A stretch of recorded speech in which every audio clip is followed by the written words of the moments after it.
Very good. If we are ready, I am going to call this meeting to order. And if are we compliant with the open meeting law? Yes, we are. And can you please call roll? Chair Curran. Here. Vice Chair Briere. Excused. Second Chair Sproat. Excused. Commissioner Edelman. Here.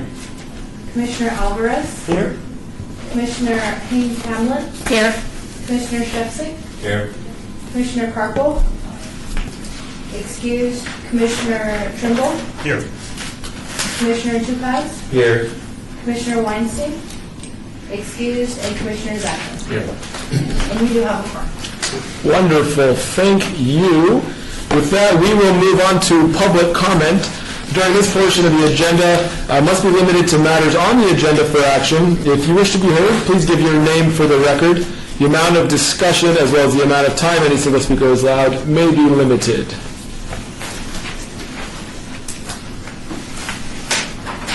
Seeing none, we will move on to item 4 for possible action to approve the final minutes by reference of the regular meeting on the Arts Commission of January 18th, 2018. Do I hear any comments on item 4, or if not, may I have a motion? So moved. Second. All in favor? Aye. Any opposed? Motion carries. With that, we'll move on to number 5, abeyance item, a presentation by a very special guest, Life is Beautiful Representative Ryan Doherty regarding the art programming for the Life is Beautiful 2017 event. Mr. Doherty, if you don't mind coming up to up here so we can capture your voice. Is there a Want to start from the beginning? this is a 50 slide, Nice. I did bring some printed versions here, in case I was to follow along. There, last minute. Hi, everyone. Can I sit? Please. John, thank you. It's great to be here. We had a fantastic, who hasn't been to the music festival downtown yet? Show of hands. Everybody? More than just a music festival, right? There is a music festival. Anyway, my name is Ryan Doherty, and I partner in the music festival, and I run the art program with a great team that also helps along with it. But a big part of the festival is doing large-scale murals on all these buildings downtown, and we had some notes. We had our first sellout year of the festival, and like I always say, every single time we set it up for 3 days, we bring in chefs and musicians and stages, and we break it down 72 hours later, and the one thing that gets to stay is the murals, which are an important part of helping downtown compound with this art. We've done 50 murals with artists from 20 different countries in the last 5 years, and we had some. We're now running out of wall space. We're moving into installations, which has been a big part of planning for next year. Last year, our experiment of commissioning an artist and then selling it to a casino has started to breathe some life into what we're looking at for 2019, 2020. We sold an Akuda sculpture to the Wynn that's now in Wynn's Casino. We sold love letters that we bought from Burning Man to the Venetian. So now we're moving more into buying installations, having them be part of the festival for 3 days, and then hopefully they'll live somewhere else in Vegas. But maybe you guys would be a good source of information for the places that sculptures are needed. And we can work together on getting some sculptures for Las Vegas. One of the best things we did last year, we did the first solar powered mural in the country, or the world actually. At the address. We call it the Pantone building now, but it has that giant light poles in the front of it. We use Yesco for neon, and it goes on every night at 9 o'clock and turns off at 2. But this year we don't have everyone booked. We have a lot of female artists already booked. We have one British-born artist that's doing our entire concept for our rollout campaign, our poster, our wristband, signage for the festival named Laquena. And we have Nina Chanel Abney, who's also doing a huge mural for us. Other than that, we're kind of floating around with lots of different artists right now and the possibilities. But if you want to look through the slide that we show you, Most of this art is still up. I'd say 75% of it. We try not to paint over a wall that we've already done to just get more murals every single year. But we do run out of wall space within the footprint. So we started going outside the footprint. 3 great examples is the plaza, which probably you guys had some help in giving us the urban mayor's art award. Is that from here? Yes, well, Thanks. slightly. That's a great example of us. You know, we when you're doing the stuff, the first few years, you beg everybody for everything, and then they start to see it, and now they're asking us. So now, like a Plaza is a great example of they've had a lot of success with social media and people having a lot more interest in the Plaza because of the 3 murals. Shepherd, Deface, and Vale did murals and I'll get to that slide, but now we have other hotel casinos calling us to do murals inside the building, which has been great because now we have more options. It's also, we are thinking about doing a separate mural festival. We have a lot of buildings that call us that want to have a mural done, but they're not anywhere near the footprint. They're still downtown, but we would love to do a mural festival where we can take over 50 plus walls and do something in April or May just to keep the drumbeat of like people going throughout the year. It's tough for us to get pop-up events that include art. It's easy for us to do a concert, but getting a lot of people to pay attention to a mural has been tough. So we might do a mural festival. Let's see if we can get to this kind of year.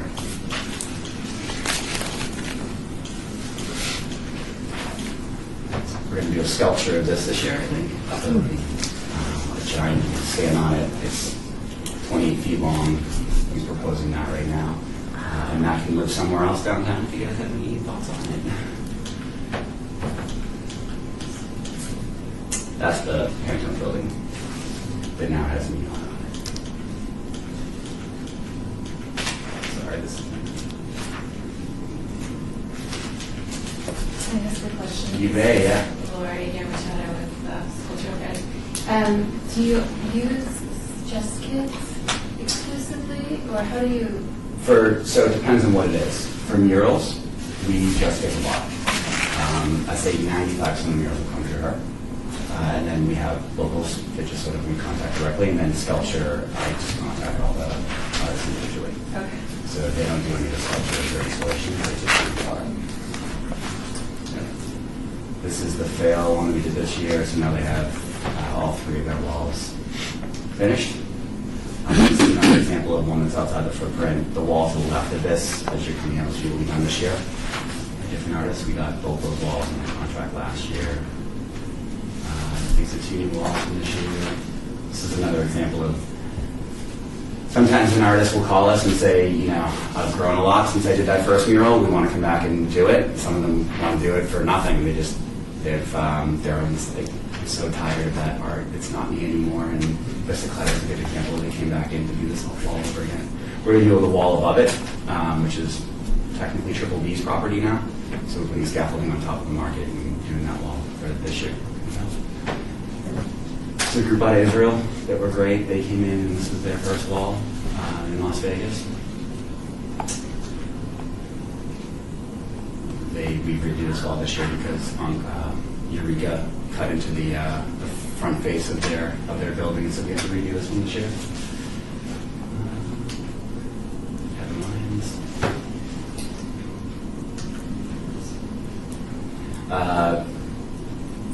Little known fact, Marlon Zenas, this is his wall. He did 3 walls on Fremont and 9th, but Trump's travel ban stopped him last minute from coming, so we had to use representatives of him here in town. So he can actually do this wall. This is the bear we sold to win, which is a great test for us to have, like, the casinos take interest. It's really tough for us to find sponsors to write checks this big, and the casinos are one group that can. And you guys probably know, it's like follow the leader in this town. As soon as one person does it, everybody wants it. So we have the fashion show that called us now and wants to do a sculpture walk in front of their property. So that's 3 or 4 opportunities we get to sell sculptures to them. Venetian called us again. Wynn's property did a lot for the festival this year with buying one project from us because now everybody wants one. It's good. this is the honor position. We changed the criteria this year, so the number one criteria for the art program is can it stay downtown. For the most part, like we want to keep adding. So if it can be on a building or if it can be a sculpture that stays downtown, that's the number one criteria. Or stay in town, at least, or in the area. That's it. You guys can look through these slides. There's a lot to look at. And we've done a lot of murals now at this point, but I'm happy to take any questions about the art program or. So I have a question. This is Commissioner Haynes Hamlin. Do you do only sides of privately owned buildings, or do you reach out to the city to do any of the city's public buildings as well?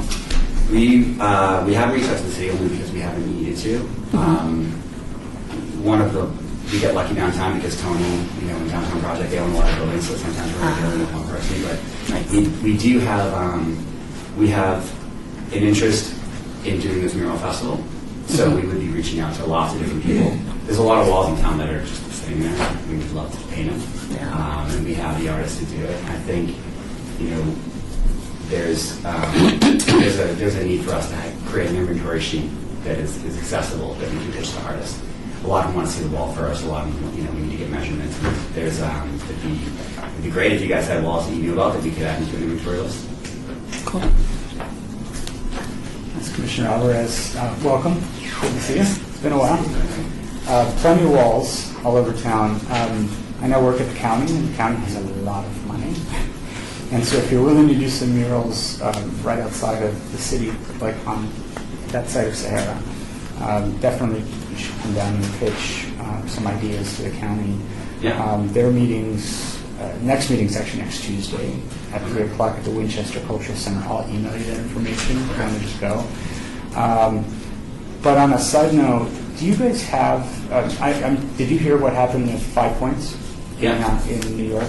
We're protected from that. You are? Okay. That was because now I'm getting, people have been contacting me regarding the Mission Building. And I'm like, that's between you and the owner. If the owner didn't sign the waiver, well, then maybe you can, And then when are you planning your mural festival? There's no plan yet. Okay. I think it's probably, we're looking at 2020.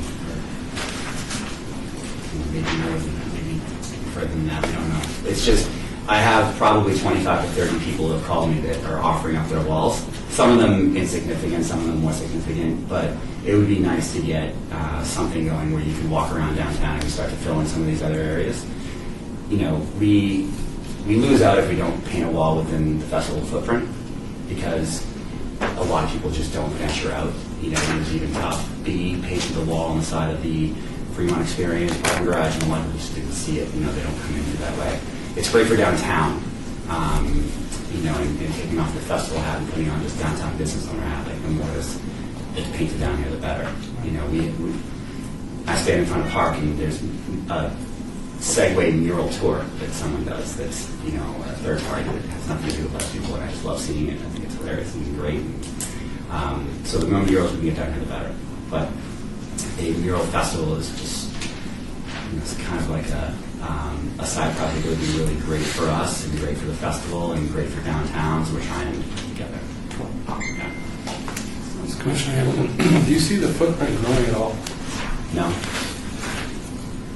think we're where it is now. We adjust it every year. I think we're probably.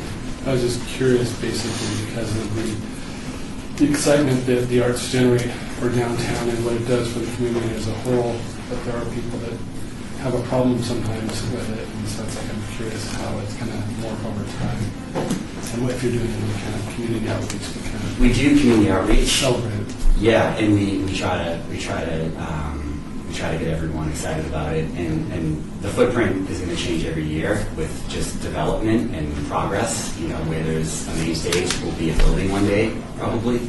So we're working against that.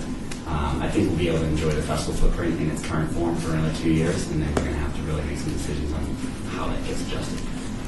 But for us, I think we're looking to have where the South by Southwest model sort of grows and keep adding more and more blocks because becomes hijacked by the people that are, kind of doing their own thing down South Black. And you'll see more sort of satellite parties happening and satellite events happening around the festival during the festival, which we think is just sort of a sign of growth, and I think that'll happen.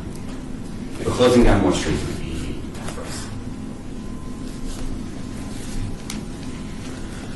Wonderful. Thank you so much for coming and sharing. I took it easy on you.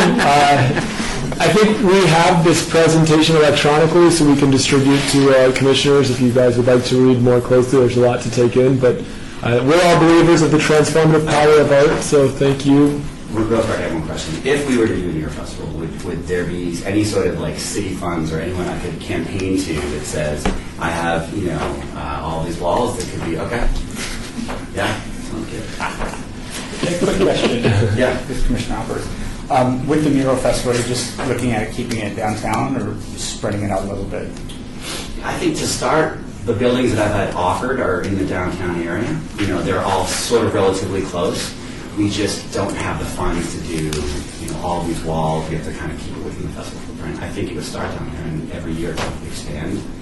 So for the mural festival, not Life is Beautiful. Mural festival. Right. Yeah. So Yeah, I think it would be open to anything. Okay. If it was citywide, it would be, fun. So it would include the Arts District and Sure. follow Oh, yeah. Las Yeah. Vegas. A lot of the arts districts who called me and said, we have a wall, if you'd like to do it for a festival. But yeah, we could expand to anything. I'll paint the side of Treasure Island if you give it to me. Desperate. Yeah. But yeah, I'll love Awesome. to sit and talk to you about that, because that's... That would be great. All right, thank you. Very good, thank you. Good to see you. Appreciate it. Thank you. Moving on to item number 6, a presentation by the Black Mountain Institute, a representative regarding current work of the Institute, including the upcoming Believer Festival. Hi, everyone. Thank you so much for having me. And I just wanted to distribute the Black Mountain Institute. In some ways, this will be an introduction to the Black Mountain Institute, which has made a lot of big changes. The Black Mountain Institute has been in existence for over 10 years now. Started at UNLV by President Emerita Carol Carter, but we've now moved into, in our second decade, are moving into a phase of growth involving the magazine, the literary magazine that's coming around, and as well an annual festival every April.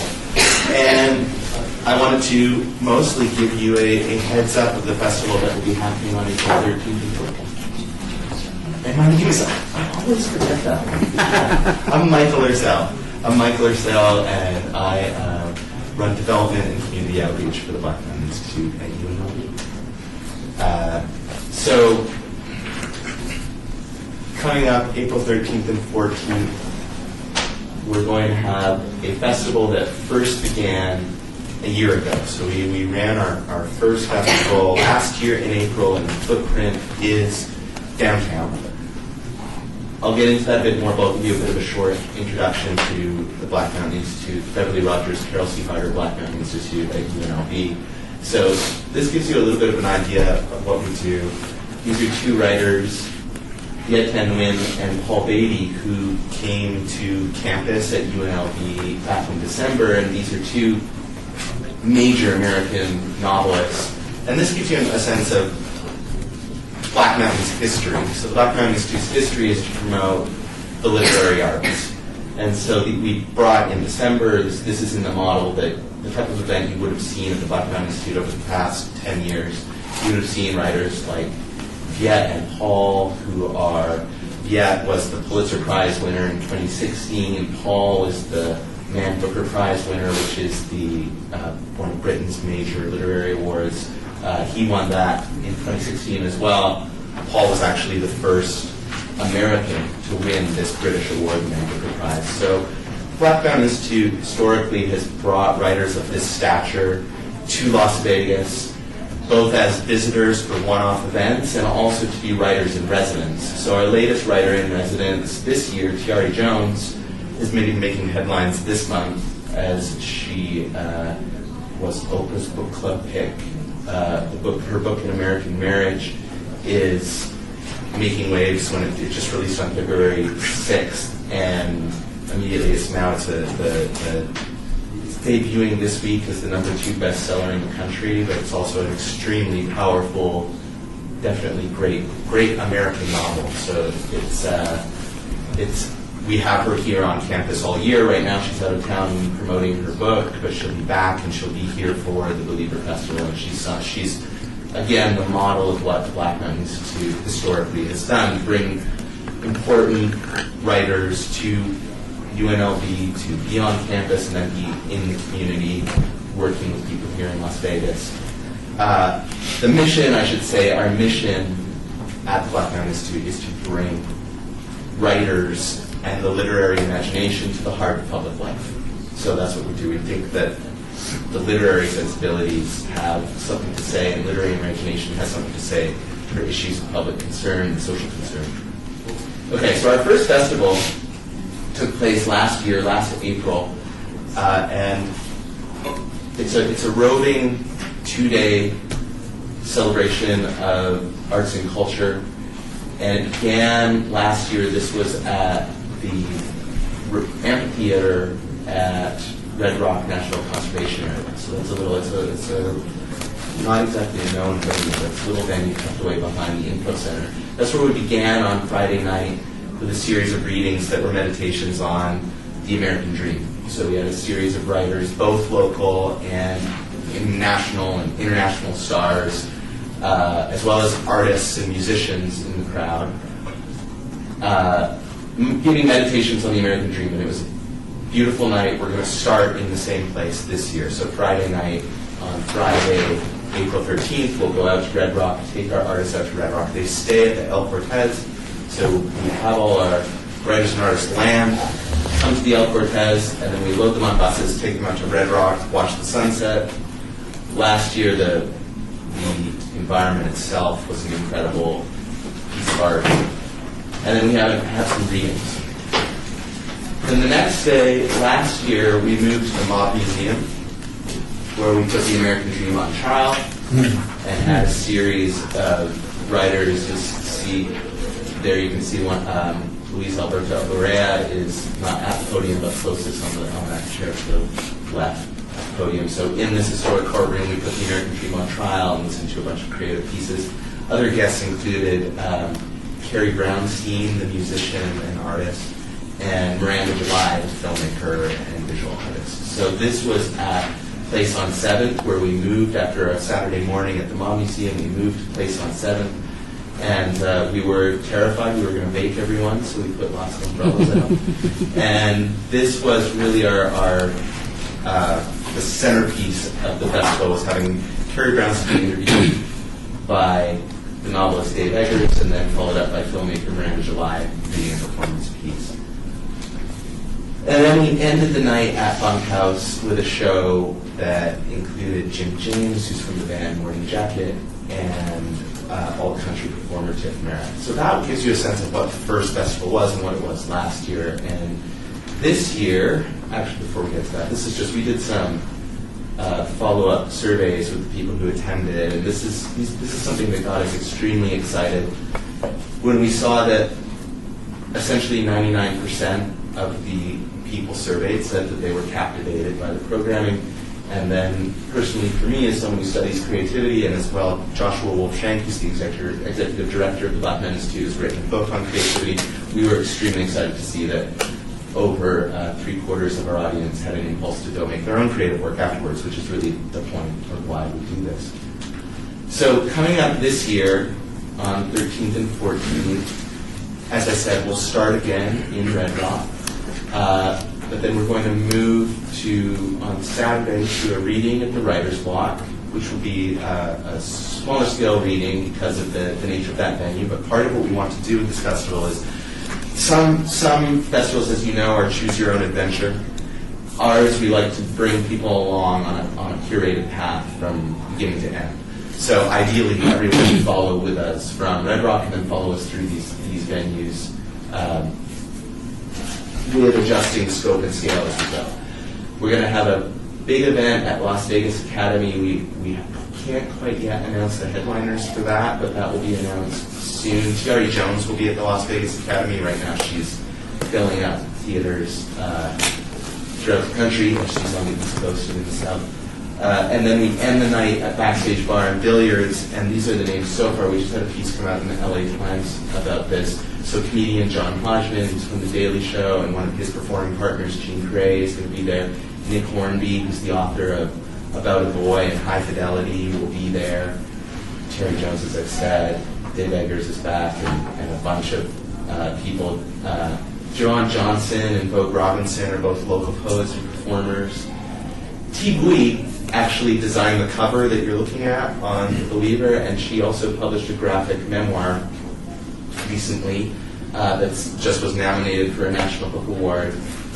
She's a graphic artist who's going to be with us over the weekend. Nima Abkanar is the son of our City of Asylum Fellows. So the Black Mountain Institute, again, from its beginning, has run a program called the City of Asylum for writers who are facing persecution in their home country. And Nima's father, Hossein, came to us from Iran, where his books were being burned and where he had to leave, and he's received fellowship support. And his son is a visual artist who's going to be doing an installation. In some ways, Hossein's story, he's been here now in Las Vegas for 3 years. He has permanent residency here now. He has a home, and his son is a UNLV student and emerging visual artist himself. He recently did an installation on Main Street that was outstanding. So Nima is going to do an installation at our executive director's home. So he's going to take over the home and do an installation. That's in Paradise Palms. T is going to be presenting her work at the Writer's Block. And the Metabolic Studio is another visual artistic organization, really performance art. That's why they do roving installations. So this is an installation called the Liminal Camera that's going to be driving to Red Rock and then also downtown at our venues during the events that will be located around them. And this is an immersive, essentially it's the idea of a pinhole camera, but it's the type of thing you really have to see to go into. Once you enter into it, you'll see the way that it projects its environment, and it's also made up of this project began with a group of artists photographing the Kodak building after Kodak started to go downhill. So then they started to think about photography and camera work. And so if you see this during the festival, please check it out and step inside. So I'd love to open it up to questions, but I'd also just hope to see you all there is really the message of being here today. And thank you so much for the time. This is Commissioner Edelman. I can't thank you enough for coming. I attended it last year, and I recommend it highly. It's so inspirational, it's so thought-provoking, and it's so critical to what we need right now as a small community, as a culture. So thank you for what you've done. And I'm really appreciate you good coming. So thank you. This is Commissioner Haynes Hamblin. Are all of the events free and open to the public, or is there a mixture of ticketed and free events? We're making some decisions on that right now. Last year was completely free and open to the public, and we'd like to keep it that way. That's how we'd like to keep it. We're thinking of possibly, again, we may do something that would be a fundraiser for the City of Asylum, but we're thinking this will probably be suggested and not mandatory ticketing. So we're hoping to keep it free and open to the public. Historically, Black Mountain Institute events are free and open to the public, and we really like to keep it that way. Awesome. Great. Thank you so much for coming down and sharing. We're excited for mid-April. Thank you so much. Moving on to item number 7, a report by the Office of Cultural Affairs staff regarding monthly summary of current projects. This is Laura Adrian Machado. So hopefully you've all received the staff report. Here are some highlights. So for the 3rd Street Linear Park, we had a field meeting with the planning department on Monday, February 12th, to identify possible locations for public art, and then also discuss the inclusion of poetry on benches along 3rd Street. For the West Las Vegas Art Center mural, The artist Dre has been selected to paint the mural. He's currently working with the community to develop a proposal, and that's due on the 28th. And the Art Pop Street Gallery, Las Vegas, is now open at callforentry.org. Tell all of the artist friends that you have. It closes on March 16th. Very good, thank you for that. We will move on to item number 8, a report by the Arts Commission Chair regarding monthly summary of current initiatives, cultural events, and opportunities. I first would like to turn things over to Member Haynes Hamlin. Thank you. This is Commissioner Allie Haynes Hamlin, and I just wanted to thank you for giving me this opportunity to acknowledge Commissioner Mark Abelman, who is wrapping up a wonderful term with the Arts Commission, and I just wanted to make sure that we all had the opportunity to stop and thank you for all the wonderful things that you've done for the arts in Las Vegas.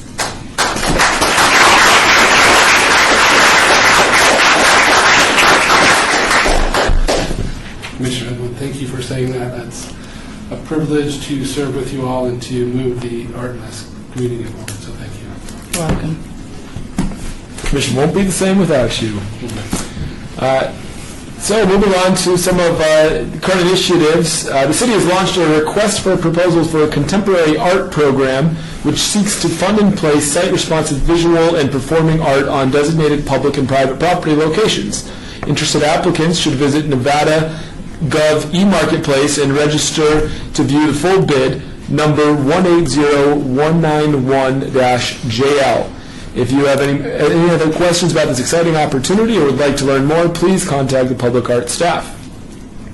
Meet the Artist Reception for the Chinese Heritage Year of the Dog exhibit will be held this evening, February 15th from 5:30 to 7 p.m. inside the Mayor's Gallery at the historic 5th Street School. The exhibit is up through March 24th, 2018. The opening reception for In Honor of African American Heritage 2018 exhibit featuring the work of Lance L. Smith will be held this evening, February 15th from 4 to 6 p.m. here at the Las Vegas City Hall inside the Chamber Gallery on the second floor. This exhibit is up through March 28th, 2018. A Meet the Artist reception for the Windows on First appropriation exhibit featuring the artwork of Camila Quinn will be held next Thursday, February 22nd at 6 p.m. here at Las Vegas City Hall outside along 1st Street. The exhibit is up through March 1st, 2018. Do any commissioners have additional events or happenings they would like to mention? Sure. Commissioner Alvarez? Commissioner Alvarez, just a couple things. We have an exhibition at the Winchester Cultural Center that closes tomorrow. If you haven't seen Lisa Stamanis' show, Happy to Be Alive, I believe it's called, or Glad to Be Alive. Terrible Cure, I can't remember the name of the exhibit. And then we're opening up, Sean Slattery is going to be installing the next show at the Winchester Cultural Center. His show opens March 1st on my birthday, hint, hint. Birthday party that night at Rebar, 9 o'clock. And then tonight we open the Black History Month exhibition at the Clark County Government Center. There will be a reception, and that's the reason why Nikki isn't there, because I had to be here, and I've got class, sorry. That's it. Thank you. Thank you, Commissioner Alvarez. Commissioner Shefsik, there's a couple things at the university that are worth taking a look at. One is called Plural. It's an exhibition of work that has been donated to the Barrick Museum. It's at the Barrick, and it's well worth a visit. In the last week of this month and in March, we will have an MFA show in the Donahue Gallery, Courtney McMahon. That'll be only a 2-week show, so they only get 2 weeks to do their thing. So I invite you to come out and take a look at those. Thank you. Thank you. Anything else? Great. We will move on to item number 9, discussion for possible action regarding the acceptance of the donation of the Reflections of an Old Man sculpture by Metamorphosis of Scrap. Are you able to? Or is this something that I would? Oh, got it. Reflections of an Old Man by Ramon Sanchez. Reflections of an Old Man is a freestanding steel sculpture made from a 1/4-inch thick steel materials with a rusted finish. The sculpture stands 8 feet tall. The steel-shapen pieces were laser cut and welded together. Ramon Sanchez is the owner of Metamorphosis of Scrap and is a firm believer in the growth of our city and communities in all varieties, and especially in culture. The City of Las Vegas Department of Public Works will oversee and fund the installation of this artwork to be placed in a public pocket park near East Clark Avenue and Transit Station Street. Staff recommends accessioning this artwork into the collection. Any thoughts, any considerations, or perhaps a motion to accept? Mr. Chairman, I think this is a public hearing item, so I want to see if there's anyone here to speak. Thank you for that. Seeing as this is a public hearing, would anybody in our audience like to be heard? Seeing none, I will turn things back to this commission. Commissioner Zachman, is this going to have a stand or a platform, or is it going to be lit at night?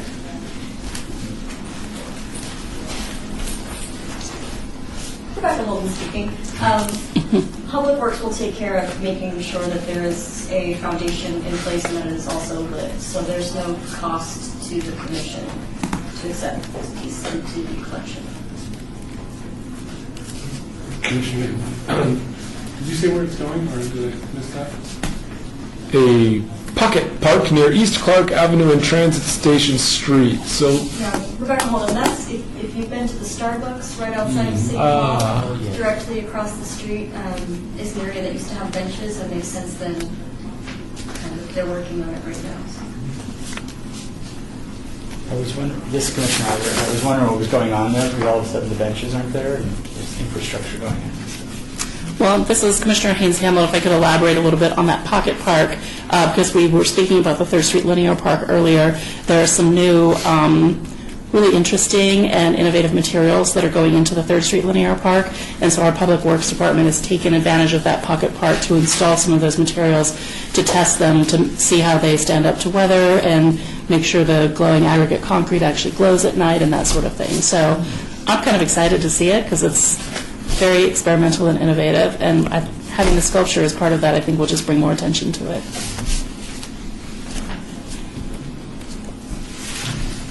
Commissioner Zachman, I move that we accept this artwork as part of the city's collection.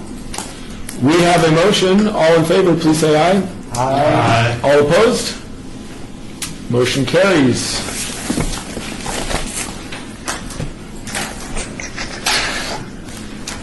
And moving on to item number 10, a report by Office of Cultural Affairs staff regarding the artwork collection tours provided by the Arts Commissioners.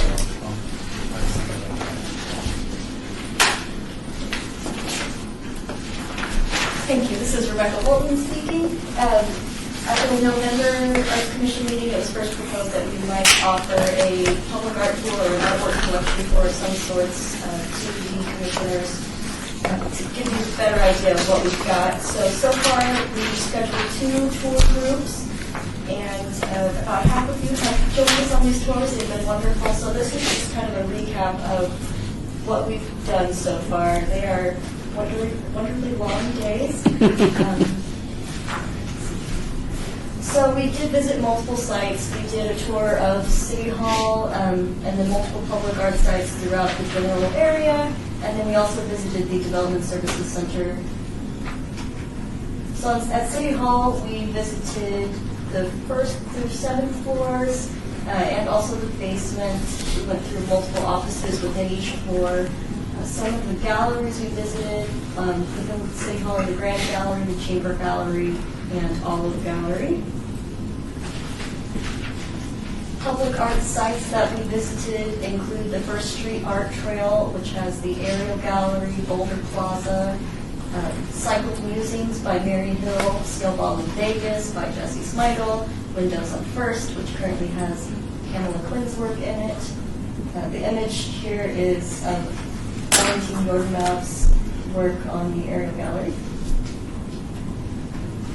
Continuing, we then drove through the Arts District and visited the Paintbrush Gateway, Atomic Passage, Breaking Ground, and 100 Circle Park, which includes multiple multiple pieces, a sculpture by Stephen McGorry, some picnic tables by Christoph Kuhn, and there's some murals on the restroom structure there. We then moved on to Fire Station 4, which has a sculpture there by John Banks that's not part of the collection, but I wanted to point it out because it's one that he had approached the commission about years ago. And just had a conversation about it. And then we went on to Bruce Street to see the future project site where the Arts Commission has allocated $5,000 towards. And then we drove past the East Las Vegas Community Center, which has a piece by Hank Sachs and Cynthia Patterson. And then on down the road to Rafael Rivera Community Center, which has a beautiful mural and sculpture. Then we went to the Cultural Corridor to see the banners, which the Public Art Program provides support with through the Cultural Corridor Coalition. There's also the flourishes on the sidewalks by Denise Duarte, the Vegas Arabesque Bridge by David Griggs. There are some centennial murals within Heritage Park. And then Greenville Cultural Center is still standing. It has 2 murals that have since been deaccessioned from the collection. We drove through the historic West Side, and we noted some Pioneer Trail banners and markers, and the Pioneer Trail, which you all have a copy of the brochure for, which includes a map, so you didn't drive the whole trail. We stopped at the historic West Side School, which has the gates, which were completed about a year ago by Dan Ostrowski, and then there's also multiple tile murals there at the school. Then we moved to Doolittle Community and Senior Center, where we've got Ancestral Gateway, and also some painted utility cabinets from the previous partnership program. And then to the West Las Vegas Arts Center, which will be the site of the future Gateway sculpture, and also has that's where we'll be putting the murals as well. There are also existing murals there, in addition to a gallery inside the facility. Next, we went to Fire Station 3, where there's a site where the fire hose art sculpture by John Banks used to be. This facility is being demolished and rebuilt, so he's removed that sculpture and is going to refurbish it off-site before reinstalling it. We also saw the Rainforest mural, which will also just inevitably be destroyed by the destruction of the building. But we preserved that digitally and restored it digitally as well, so that it's not lost forever. Charleston Heights Arts Center was next. We pointed out there's a gallery inside. There's also the Rhythm and Hues mural by Denise Duarte on the outside. Then moving towards the CSN campus, we saw the Control Tower sculpture by Peter Shire, Firefighters Memorial Park with the John Banks sculpture, and then we went to the Development Services Center, where there's the sit-down piece in the atrium area, multiple renderings and illustrations by City Staff Member John Easton, who works with the Department of Public Works, and then some Berkeley Square banner pieces by Joseph Watson. Additional resources are included. If you have the City of Las Vegas Go Vegas app, there is an art and culture tab, which then takes you to a map, and you can filter that option to be art, culture, history, one of them, all of them, none of them. Also, the LV Arts Commission site has an art map feature. The Las Vegas Nevada.gov site also has an interactive artwork map tour. You all have a copy of the Public Art Program brochure, the Pioneer Trail brochure, and then additionally, there's a separate organization that offers a wonderful feature, the Public Art Archive, where you can access public art pieces from around the country. Are there any questions? This is Commissioner Haynes Hamlin. I just wanted to relay on behalf of Commissioner Briere, who could not be here today, how much he personally enjoyed the tour and sent us many emails and notes of congratulations and gratitude for the tour. It took pretty much the full 5 hours, but it was really comprehensive, and it was amazing to be able to lay eyes on just about every single piece in the collection in that, frankly, short time to see hundreds of pieces. So I just wanted to share that on his behalf. This is Commissioner Zachman. I've been on the website looking at some of these website pictures, and they're very well done, so I congratulate you for doing it in the cultural affairs related. They're very well done. Commissioner Shostak, I just want to echo what Commissioner Beer said. I was on the tour also and thoroughly enjoyed it. And it was an eye-opener to see what actually is part of the city's art collection. So I would encourage, if you haven't done it, please do it. Yes, Rebecca Holden here. If you still need to schedule that or would like to schedule that, just send me an email and we can get it arranged. If you're unable to commit to the full 4 to 5 hour time window to do the whole thing, we can make adjustments and either do just a driving tour or just a tour of the building. I'm open. This is Commissioner Hagelman, and along with the art, I felt like the dialogue that we talked about, the art and the potential, was great, and that's really what art does, it stimulates ideas. So thank you for your hard work in doing that. I really appreciate it. And this is Chair Kern. Echo those sentiments. Kudos to our cultural affairs staff. Thank you for putting that together. With all that, we are going to move on to item number 11, discussion regarding topics for future agenda items by the board. Comments made during this portion of the agenda by individual members shall refer solely to the proposals for future agenda items, and any discussion shall be limited to whether or not such proposed items are within the purview of the board and or whether such proposed items shall be placed on a future agenda. No discussion regarding the substance of any such proposed topic shall occur, and no action shall be taken. Do I hear any proposals? Seeing none, we will be in touch. Feel free to reach out via email if you have something you would like to be considered on the next agenda. That's the next item. That's the next. And what you've all been waiting for, agenda item number 12, citizens participation.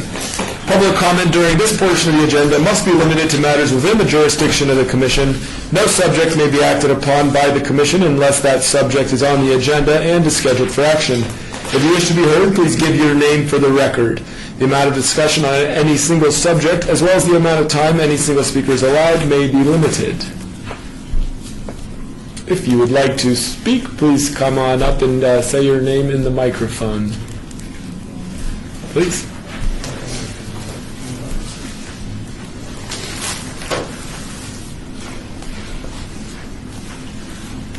Hello, I'm Jennifer Heroux. I'm with the U.S. Fish and Wildlife Service.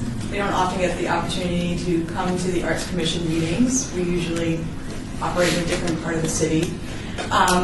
I'm coming because I wanted to inform the Commission that the U.S. Fish and Wildlife Service succeeded in its proposal to bring the National Duck Stamp Contest here to Las Vegas this September. The Duck Stamp is one of the premier wildlife art contests in the country, and the stamp is one of the longest running of U.S. postal stamps we've ever had in the United States.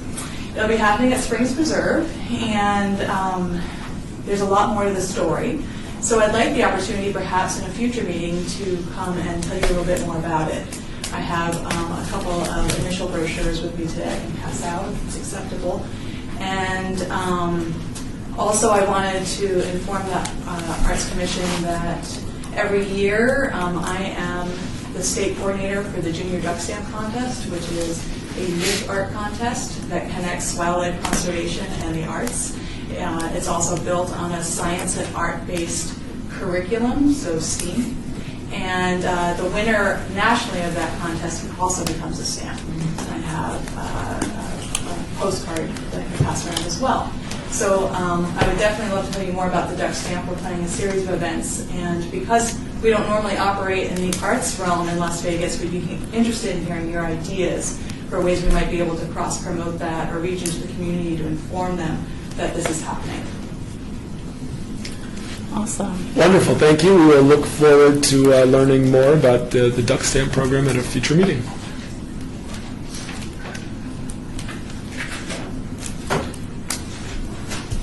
Any other takers for citizens' participation? Please come on up, introduce yourself in the microphone if you would.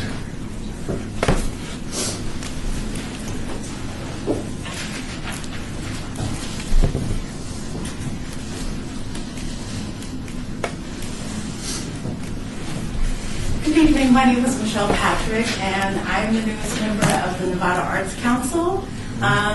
filling the role as the Community Arts Development Specialist, and I'm just really excited to be a member of the Las Vegas community. Welcome. Welcome. Sure. Congratulations. Thank you. Welcome, Michelle. Thank you. It's nice to meet you. Thank you.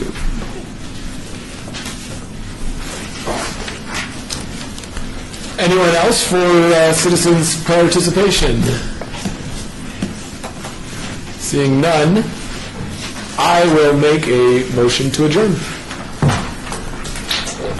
All in favor? Do I have to do that? All in favor? So I think you can All right, I'm just going to adjourn. No motion.